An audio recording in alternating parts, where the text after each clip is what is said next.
और परमेश्वर ने मरियम नाम की एक औरत को, मरियम नाम की एक स्त्री को परमेश्वर ने चुना और परमेश्वर ने उसके गर्भ से यीशु मसीह को भेजा और यीशु मसीह इस संसार में आकर मानव जातियों के पाप के लिए यीशु मसीह इस संसार में जो स्वयं परमेश्वर का पुत्र है, जो स्वयं परमेश्वर है, जैसे कि बाइबल में, हिंदी के बाइबल में यूहन्ना के सुसमाचार के अंदर में हम पढ़ते हैं 1 अध्याय 1 वचन के अंदर, तो बाइबल बताती है आदि में वचन था और वचन परमेश्वर था, वचन परमेश्वर के साथ था और वही वचन देह धारण हुआ और एक मनुष्य बनकर इस पृथ्वी पर डेरा किया। वो अपने लोगों के बीच आया लेकिन अपने लोगों ने उसे ग्रहण न किया। बाइबल इस बात को बताती है यीशु अपने लोगों के बीच में आया, मेरे और आपके बीच में आया। वो हमसे प्रेम करने आया, हमारा उद्धार करने आया। वो हमारा धर्म बदलने नहीं आया, हमारा जाति बदलने नहीं आया। प्रभु यीशु मसीह का इस संसार में आने का उद्देश्य था कि वो हमारे जीवन को बदल दे, हमारे जीवन में जो पाप का स्वभाव है उस पाप के स्वभाव को बदल दे। इस संसार में उसके आने का यही उद्देश्य था। तो बहुत सारे लोग सोचते हैं, जब मैंने एक व्यक्ति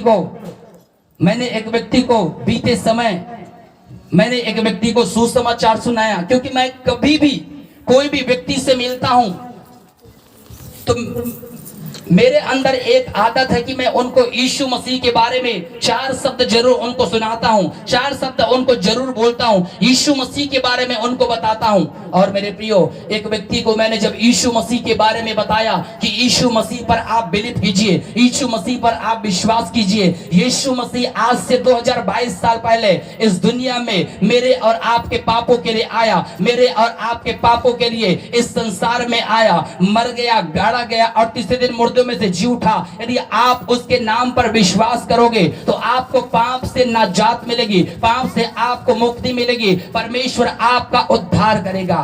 तो उस व्यक्ति ने कहा मैंने कोई पाप नहीं किया है। भले आप पाप किए होंगे, आप यीशु मसीह के पास जाओ और आपको नजात मिलेगा, पाप से छुटकारा मिलेगा।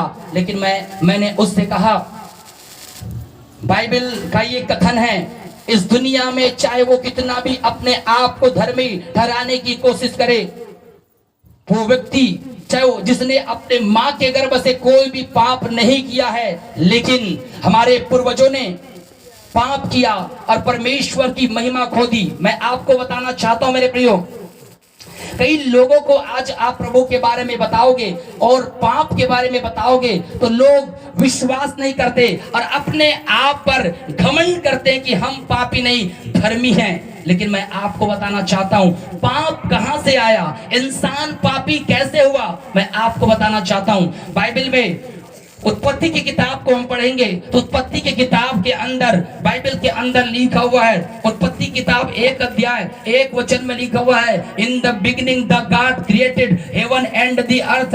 आदि में परमेश्वर ने आकाश और पृथ्वी की सृष्टि की। पृथ्वी बेडौल और सुनसान पड़ी थी और गहरे जल के ऊपर परमेश्वर का आत्मा मंडराता था। तब परमेश्वर ने कहा उजियाला हो, तो उजियाला हो गया।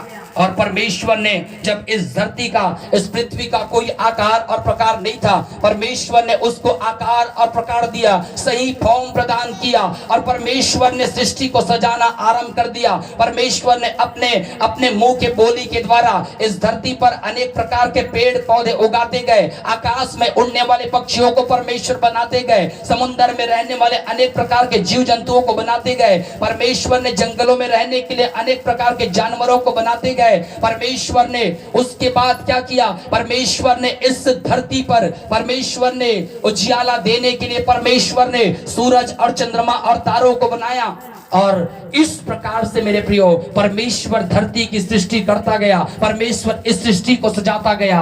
और बाइबल बताती है जब परमेश्वर ने पूरी सृष्टि को सजा चुका, 5 दिनों में परमेश्वर पूरी तरह सृष्टि को सजा चुका, तो परमेश्वर के माइंड में एक विचार उत्पन्न हुआ, मैंने पृथ्वी को तो पूरी तरह से सजा बढ़ा दिया है, पृथ्वी के अंदर ऑल फैसिलिटी, सब प्रकार के सुख सुविधाओं को मैंने दे दिया है, लेकिन इसका लाभ कौन उठाएगा, इसके ऊपर प्रभुता कौन करेगा। तब परमेश्वर ने सोचा, तब परमेश्वर ने विचार किया और परमेश्वर ने अपने दूतों से और बहुत सारे एंजलों से कहा, बहुत सारे स्वर्गदूतों से कहा, आओ।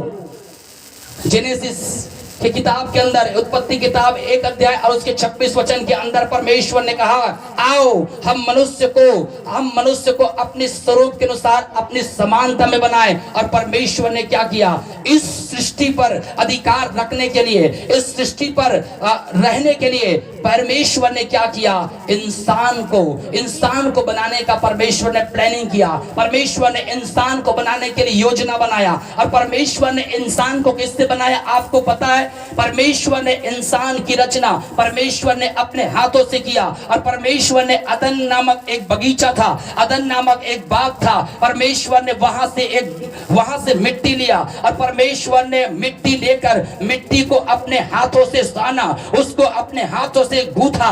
और बाइबल बताती है जब मिट्टी पूरी तरह से तैयार हो गया तो बाइबल बताती है परमेश्वर ने उस मिट्टी से अपने समान, अपने स्वरूप के अनुसार अपने समान एक पुतला बनाया, एक मिट्टी से एक पुतला बनाया। और बाइबल बताती है जब वो पुतला पूरी तरह से तैयार हो गया, उस पुतले का परमेश्वर ने पूरी तरह से आकार और प्रकार बना दिया। वो पुतला जो है पूरी तरह से तैयार हो गया। उस पुतले के 2 पैर बन गए, उस पुतले के 2 हाथ बन गए, उस पुतले के 2 आंख बन गए, उस पुतले के 2 कान बन गए, उस पुतले के 1 मुंह और नाक बन गए, उसके सिर बन गए, उसके बाल बन गए। तब परमेश्वर ने उस पुतले के अंदर जीवन का श्वास फूंक दिया। और वो पुतला जो मिट्टी से बनाया गया था, उस पुतले में जान आ गई और वो एक जीवित प्राणी बन गया, जिसका नाम परमेश्वर ने, जिसका नाम गॉड ने, जिसका नाम ईश्वर ने आदम रखा। आदम नाम का अर्थ होता है लाल रंग का पुरुष।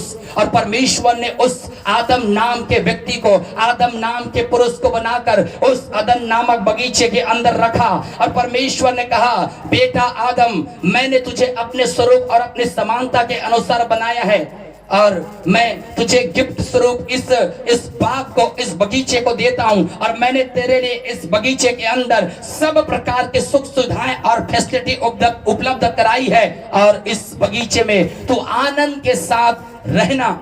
और बाइबल बताती है उसने परमेश्वर की बात सुना और वो अदन की बगीचे में वो रहने लगा। और परमेश्वर ने उससे